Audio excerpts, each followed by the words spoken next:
আসসালামু আলাইকুম রাহমাতুল্লাহ।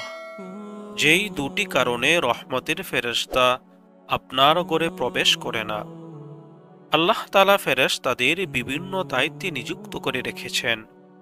এদের মধ্যে কিছু ফেরেশতা রয়েছেন যারা আল্লাহর রহমত নিয়ে আবির্ভূত হন, কিন্তু কিছু কারণে তারা বাধাপ্রাপ্ত হন।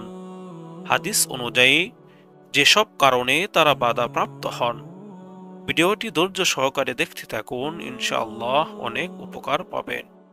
এক নাম্বার কারণ হলো কাপড় চোপড়ে বা ফার্নিচারে প্রাণের ছবি থাকা। প্রাণীর ছবি থাকলে সে ঘরে রহমতের ফেরেশতা আসে না। হযরত আয়েশা রাদিয়াল্লাহু তাআলা আনহা থেকে বর্ণিত, তিনি বলেন, আমি একটি বালিশ বা গদি কিনে এনেছিলাম যার মধ্যে ছবি ছিল। তখন রাসূল সাল্লাল্লাহু আলাইহি ওয়াসাল্লাম সেই ছবিটি দেখলেন।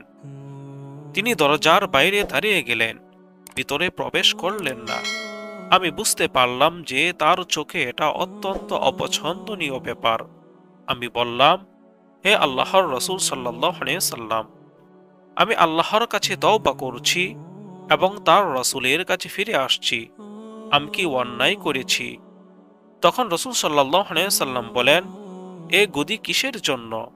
আমি বললাম, এটা আপনার জন্য খরিদ করে এনেছি, যাতে আপনি বসতে পারেন এবং হেলান দিতে পারেন। তখন রাসূল সাল্লাল্লাহু আলাইহি সাল্লাম বলেন, এই ছবি নির্মাতাকে কিয়ামতের দিন শাস্তি দেওয়া হবে এবং বলা হবে, যা তুমি সৃষ্টি করেছ তার প্রাণ দাও।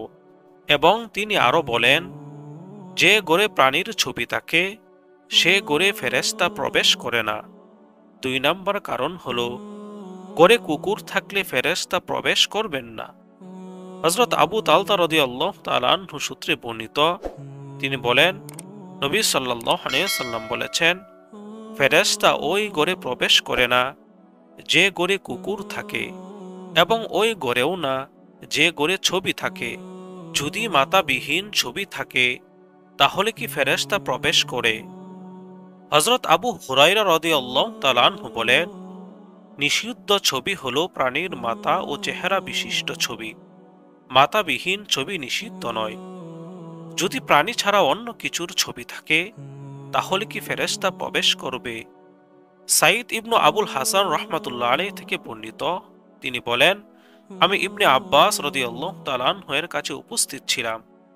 এমন সময়ে তার কাছে এক ব্যক্তি এসে বলল, হে ইবনে আব্বাস, আমি এমন ব্যক্তি যে আমার জীবিকা হস্তশিল্পে। আমি এসব ছবি তৈরি করি।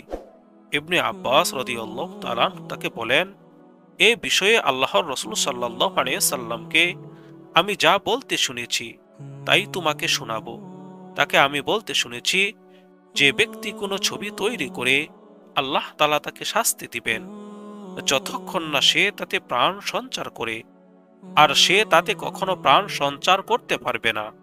এ কথা শুনে লোকটি ভীষণ ভয় পেয়ে গেল এবং তার চেহারা ফ্যাকাশে হয়ে গেল। এতে ইবনে আব্বাস রাদিয়াল্লাহু তাআলা আনহু বলেন, আক্ষেপ তোমার জন্য।